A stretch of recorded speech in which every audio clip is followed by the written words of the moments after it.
kerja dinas sosial dikerjakan. Wah, Ya, dan ini betul. jangan-jangan Pak Repol mau jadi bupati Kampar nih, sehingga harus turun-turun ke masyarakat sosialisasi sana-sini. Ini seperti apa Bang menanggapinya? Iya. Jadi saya dari dulu punya prinsip jangan sampai jabatan saya ini atau amanah rakyat ini saya lalu dicibirkan oleh masyarakat. Ada cibiran gitu.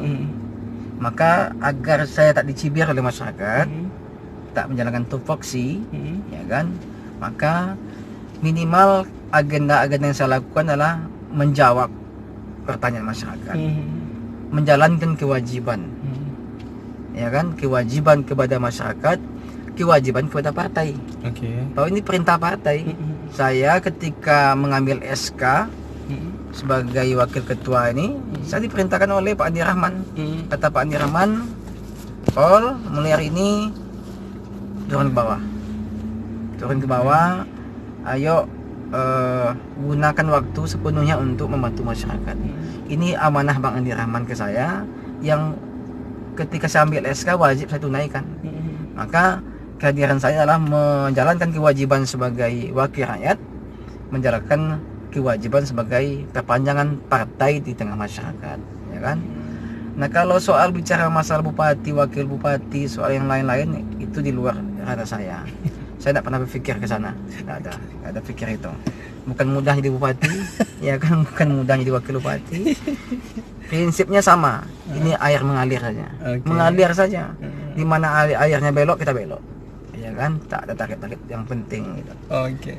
Bang, terus satu lagi selain Abang rutin atau intens menjenguk warga yang sakit, satu lagi kebiasaan Abang sepertinya yang viral juga di media sosial, yaitu melakukan sidak ke beberapa perusahaan yang dari temuan di lapangan ada beberapa hal fakta yang terkuak yang saya baca di media, mulai dari ada diduga karena limbah beberapa ribuan masyarakat pelanggan PDAM yang juga terganggu pasokan air minumnya. Nah, ini seperti apa nih Bang? Jadi saya memulai itu sebetulnya mulai terekspos itu ketika saya sidak di PT lupa nama yang di Teluk Paman, Teluk Paman Timur. Jadi saya kan tiap hari lewat itu. Ya. Tiap hari lewat. Saya sudah 4 periode DPRD, 3 periode itu rata-rata saya di Komisi 1. Jadi kalau soal sidak melihat limbah itu sudah jadi kebiasaan saya sebetulnya. Maka ketika saya lewat di Teluk Paman Timur itu, lalu saya lihat ada pipa. Pipa ini besar, hitam. Itu arah ke sungai. Maka saya berpikir ini pipa ini buang limbah. Iya. Langsung ke sana pikiran saya. Karena mayoritas selama saya di Komisi 1 itu mayoritas PKS itu buang limbahnya ke sungai, mayoritas. Ya kan, karena mungkin biaya pengolahan limbah itu besar. Lebih murah buang limbah ke sungai. Ya. Kosnya kecil gitu. Tinggal putarkan, buang ke sungai gitu. Dan itu bisa hilang Hilang. Maka biar ini memastikan apakah memang ini buangan limbah atau memang air, kita cek, kita bawa pihak desa, pihak kecamatan dan pihak di lingkungan hidup. Nah, di lapangan kita jumpa dengan orang perusahaan, datang dia. Nah, saya tanya, kan gugup juga jawabnya. Belum Pak, belum. Kalau belum itu berarti ada niat gitu. Ya kan? Iya. Itu jadi saya masih belum puas. Saya masih turun lagi besoknya ke lokasi yang sama, saya cek pipanya. Saya jumpai ada 2 pipa. Kalau alasannya pipa itu untuk ambil air bersih, gak mungkin di bawah tanah, digali pakai eskavator. Masih di atas dia. Iya. Mana ada kita ngambil air di bawah tanah, masih di atas ada mesin yang ngambil air itu tarik ke perusahaan. Itu dimulai dari sana. Kerjanya biasa, tapi karena zaman itu belum ada media sosial, tidak muncul juga ke permukaan. Tapi karena ada media sosial, lalu kawan itu merekam, saya nggak tahu, mereka rekam dan ada memang diwawancarai gitu. Lalu mereka masukkan ke Facebook. Gitu. Nah, dari pengalaman itu, besoknya banyak juga yang lapor. Iya, karena udah dilihat di media sosial mungkin ya. Maka ada kawan-kawan DPR protes. Heeh. Saya kok jalan sendiri melampaui tugas saya sebagai wakil ketua. Iya. Ya kan?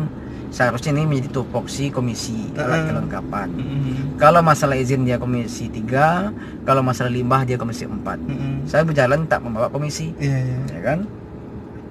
Mengapa saya nggak bawa komisi zaman itu? Waktu itu zaman COVID. Oh ya. Semuanya lockdown. Iya.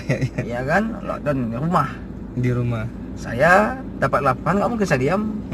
Kalau didiamkan nggak mungkin. Nah, ketika yang kedua kasus PT Cup itu, saya lagi jalan ke Tapung.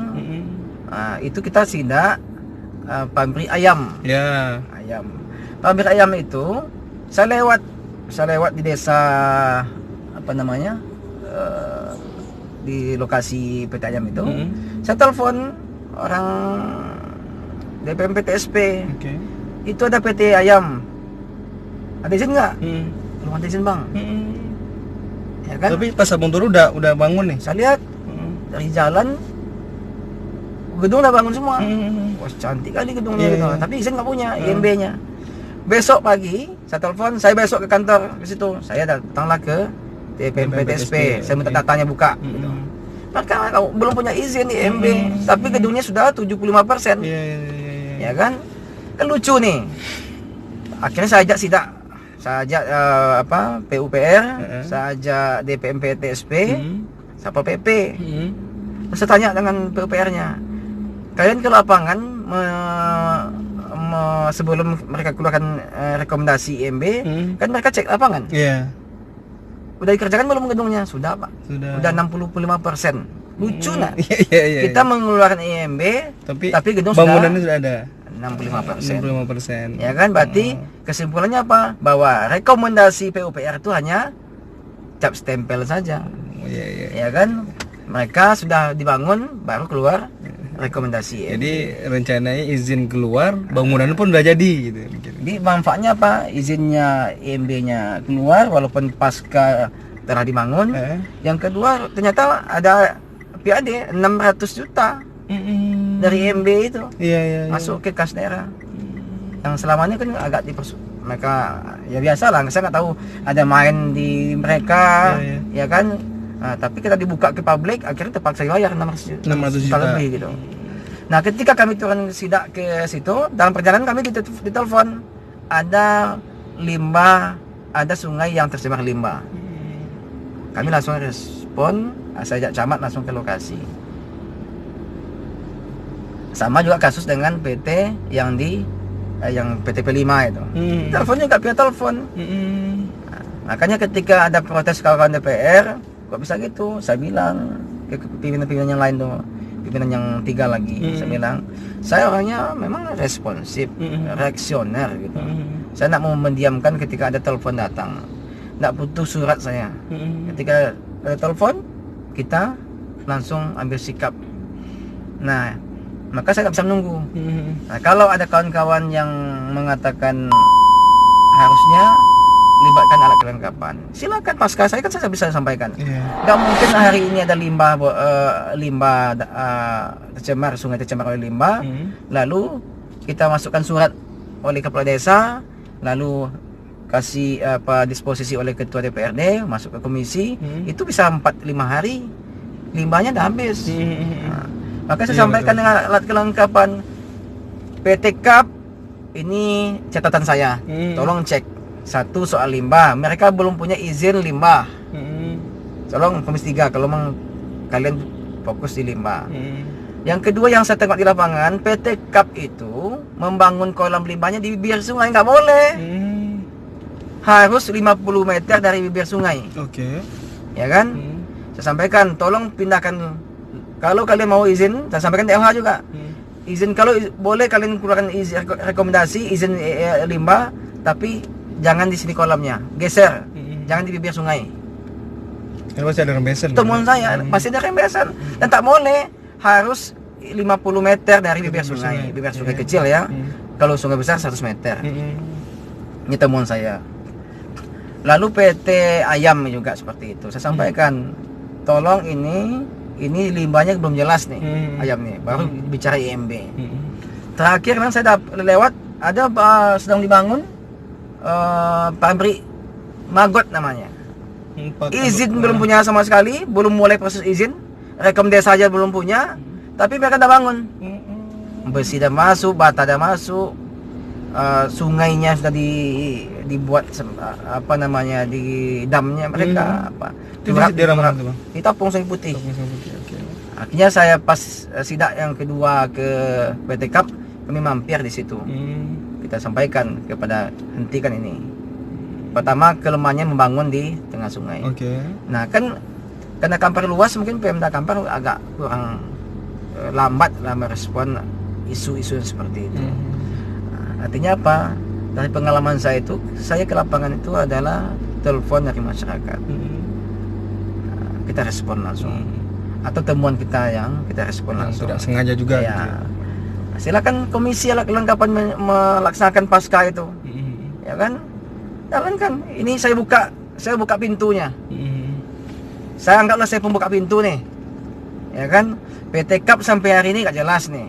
Katanya butuh 14 hari untuk uji lab. Sekarang udah sekian lama, gak jelas. Belum ada ini ya, informasi dari ini kan DLH. Pertanyaan besar nih ke pihak DLH seperti apa. Kita ingin ada sanksi lah, ya kan. Jangan limbah kita seenaknya dicemarkan. Kalau kasus di PT P5 itu kan gawat itu. Sungai Tapung itu gunakan untuk air minum, air kebutuhan sehari-hari oleh masyarakat. Tercemar oleh PT P5. Ya kan? Nah, ini kebiasaan perusahaan yang berulang. Nah, saya berpikir memang harus ada solusi ke depan ini. Saya berpikir kalau bisa pabrik-pabrik ke depan ini seperti usulannya Pak almarhum Pak Aziz Zainal itu, mungkin ke depan itu kalau bisa ada pusat semacam industri ya kan, sehingga Pemda Kampar dengan APBN, APBD provinsi Kabupaten Kampar fokus di limbah, ya kan. Nah, ada komplek pabrik perusahaan yang memang enggak lagi buang ke sungai gitu. Karena kelebihan Kampar ini kan, Indonesia ini umumnya kan banyak sungai. Perusahaan pasti buat pabrik dekat dengan sungai sehingga enak buang limbah ke sungai. Nah, ke depannya rekomendasi yang penting menurut saya mungkin dari pengalaman saya itu, bahwa ke depan itu asal ada yang mau kita siapkan lahan lah untuk pabrik yang kawasan investor, industri, ya? Kawasan industri. Jadi siapapun investor mau buat pabrik, nih kawasannya. Sehingga kita sama-sama Pemda terlibat untuk membiayai limbah itu. Tak semata-mata kita bebankan kepada perusahaan. Kita terlibat. Ada kolam limbah yang kita siapkan. Lalu mungkin apa yang mesti kita lakukan pasca limbah ada. Nah, kita bisa pantau sehingga sungai-sungai kita bisa terselamatkan. Barangkali singkat saja Repol sebagai closing statement. Pertama, terkait turun mengunjungi warga yang sakit dan juga turun dengan memantau banyaknya ternyata temuan di lapangan terkait dengan perusahaan-perusahaan yang berusaha di Kabupaten Kampar, dan setelah juga dapat semacam mungkin seperti Repol ada yang tidak suka juga mungkin dari internal instansi atau dengan ada juga oknum yang menduga-duga ini jangan-jangan hanya kepentingan untuk itu biasa. Pimpinan. Kita dari dulu saya punya prinsip, kalau kita lalu takut dengan itu, takut dengan burung yang akan makan padi, lalu kita hentikan untuk menanam padi, kan tak mungkin. Silakanlah pipitnya makan padi tetap, rezeki dia. Nah, yang memang padi tetap kita tanam. Ya kan? Itu yang penting. Itu prinsip yang dari dulu. Kami dulu di mahasiswa UIN itu kami demo, lalu setelah demo itu ada orang yang memanfaatkan demo kami itu untuk kepentingan pribadi. Lalu kawan-kawan protes ke saya, "Gimana Bang? Itu malam tadi ada yang itu Bang, yang main Bang." Dengan isu demo kita. Saya bilang kewajiban kita adalah untuk sebagai mahasiswa adalah kontrol sosial. soal ada untung itu rezeki mereka. Ya kan? Salah. Berarti tetap dilakukan ya Maya, turun ke Tetap masyarakat. ini tetap kita lakukan, ini kewajiban saya. Lalu dari pengalaman saya dengan orang sakit, maka ke depan ini saya berpikir bagaimana pelayanan kesehatan ini dimaksimalkan. Saya dari dulu berpikir bagaimana rumah sakit umum ini punya dokter spesialis yang kita sekolahkan, tapi sampai hari ini yang saya sampaikan juga belum jalan. Kalau kita punya dokter spesialis yang kita sekolahkan, kita buat MOU, maka minimal bekerja di rumah sakit umum itu 10 tahun umurnya. Tapi kalau nggak nyampe, kembalikan uang kita 2 kali lipat umurnya.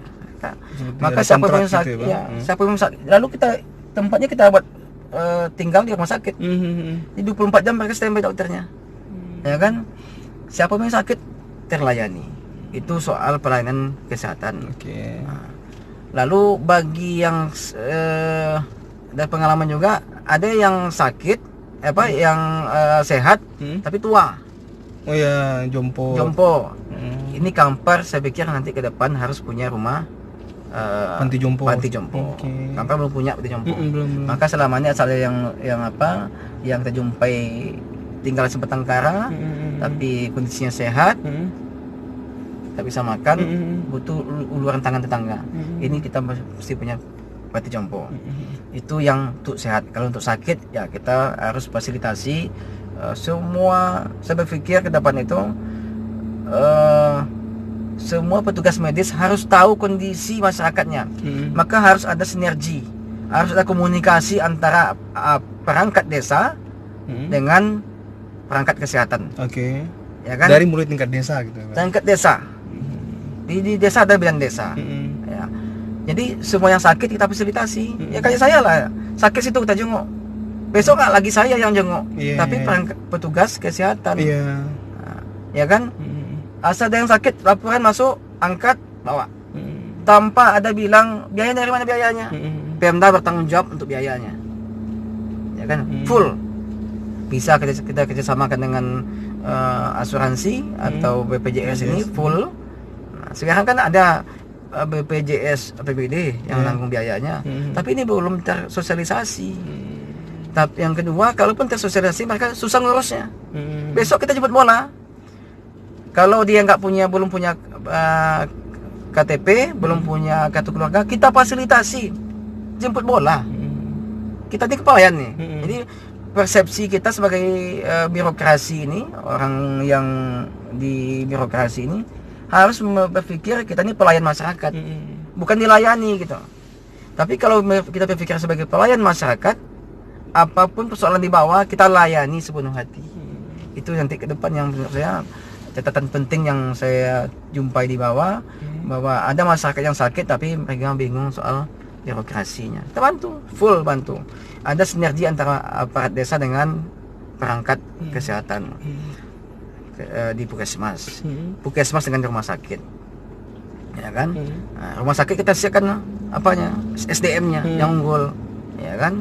Itu makanya itu butuh dokter spesialis yang kita biayai, kita sekolahkan. Banyak yang mampu tapi nggak butuh biaya, nggak punya biaya untuk sekolah spesialis. Itu kita biayai gitu ke depan.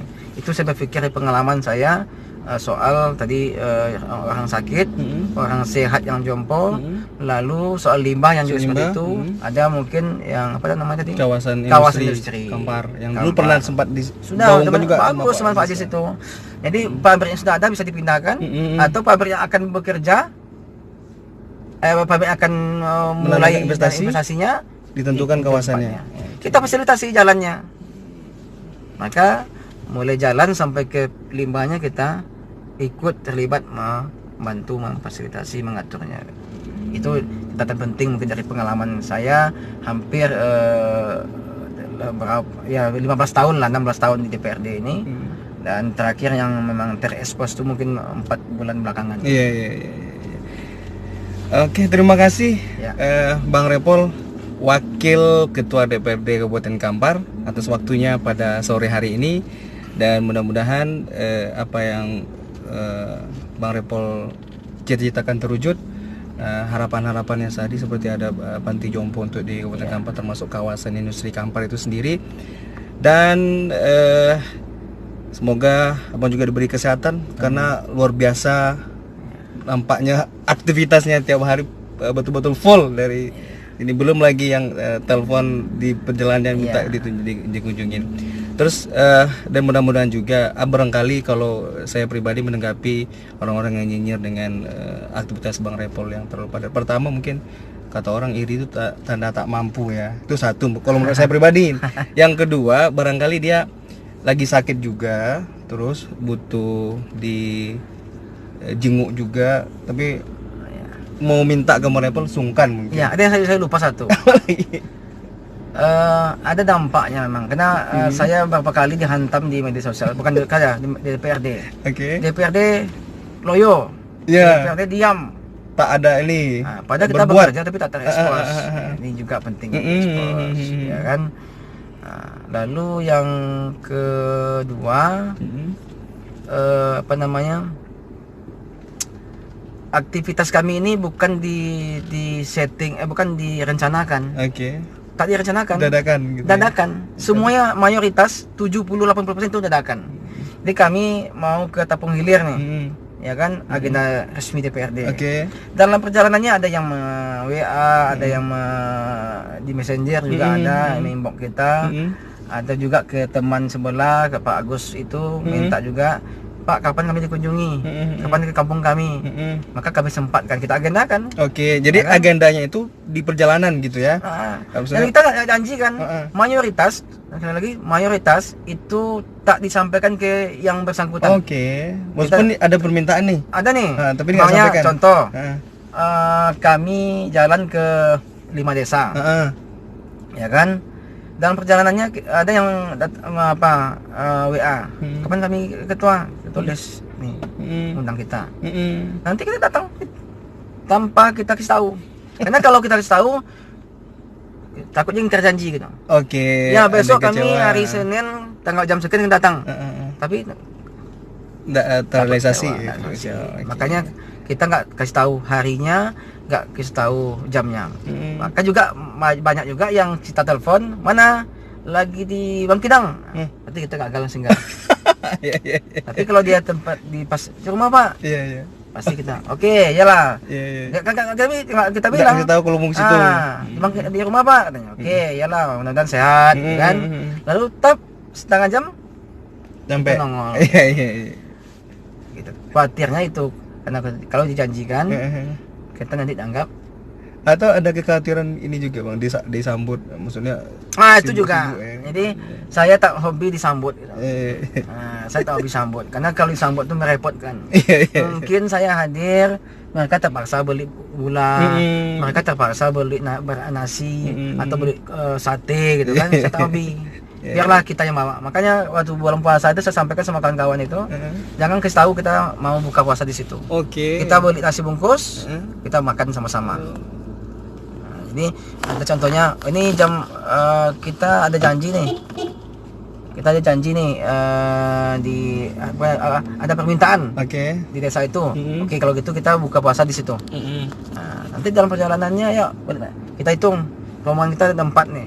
Di rumah itu kita prediksi ada 5, kita telepon. Ada 4 ada 5. Oke, kita diam aja. Kita bawa nasi semuanya 9 bungkus. Udah, buka puasa situ. Atau kita bawa dari rumah juga ada pengalaman. Ada kayak Putra Budiman ada orang sakit dijenguk. Ya kita bawa nasi dari rumah. Enggak, saya larang jangan kasih tahu tuan rumah. Jangan kasih tahu. Kalau kasih tahu, mereka repot siapkan tikar, sapu-sapu, biar aja alami aja. Ya kan, mungkin halaman rumahnya mungkin berlubang ditimbunnya. Makanya mayoritas kita datang tak kasih tahu sama sekali sama tuan rumah, biar tak merepotkan. Gitu. Terima kasih Bang Repol, mudah-mudahan di lain kesempatan kita bisa ketemu lagi.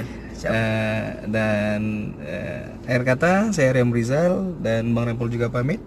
Assalamualaikum warahmatullahi wabarakatuh.